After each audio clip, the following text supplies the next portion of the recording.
নমস্কার, Assam prime network থেকে আমি ইন্দ্রাণী আপনাদের স্বাগত জানাচ্ছি। জিবি হাসপাতালে প্রাক্তন মুখ্যমন্ত্রী মানিক সরকারের স্ত্রীকে দেখতে গেলেন মুখ্যমন্ত্রী ডক্টর মানিক সাহা।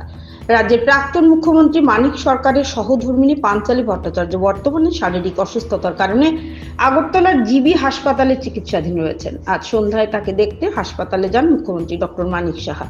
হাসপাতালে পৌঁছে মুখ্যমন্ত্রী পাঞ্চালী ভট্টাচার্যের শারীরিক অবস্থার খোঁজ খবর নেন এবং তার সঙ্গে কথা বলেন। এ সময় তিনি কর্তব্যরত চিকিৎসকদের সঙ্গেও আলোচনা করে চিকিৎসার অগ্রগতি সম্পর্কে বিস্তারিত তথ্য সংগ্রহ করেন। পরে নিজের সামাজিক মাধ্যমে মুখ্যমন্ত্রী লেখেন, রাজ্যের প্রাক্তন মুখ্যমন্ত্রী মানিক সরকার মহোদয়ের সহধর্মিণী পাঞ্চালী ভট্টাচার্য শারীরিক অসুস্থতাজনিত কারণে বর্তমানে জিবি হাসপাতালে চিকিৎসাধীন রয়েছেন। আজ হাসপাতালে গিয়ে তার স্বাস্থ্যের খোঁজ খবর নিয়েছি এবং চিকিৎসকদের সঙ্গে কথা বলেছি। ঈশ্বরের নিকট তার দ্রুত আরোগ্য কামনা করছি। মুখ্যমন্ত্রীর এই মানবিক উদ্যোগে রাজনৈতিক মহল সহ সাধারণ মানুষের মধ্যেও ইতিবাচক প্রতিক্রিয়া দেখা গিয়েছে।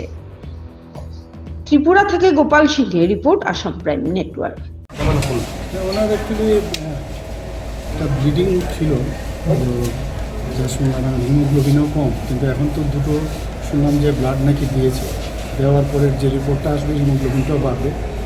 তো এমনিতে ওদের থেকে যা শুনলাম, যারা ডাক্তারবাবুরা ডিউটি ডক্টরসরা বলছে যে মেলেনা হয়েছে না, তো সেই কারণেই ওনার ব্লিডিং হিমোগ্লোবিন পার্সেন্টেজটা কম আছে। তো কালকে উদয় কোলোনোস্কোপি সিগমাস্কোপি করবে, তারপরে বোঝা যাবে আসল ডায়াগনোসিসটা কী হবে, তারপরেই বোঝা যাবে। আদারওয়াইজ তো ওনার ভাইটাল সাইন সব ঠিক আছে, ওনার যে বিপিও ঠিক আছে, তাছাড়া পালস রেটও ঠিক আছে, অক্সিজেন স্যাচুরেশনও ঠিক আছে।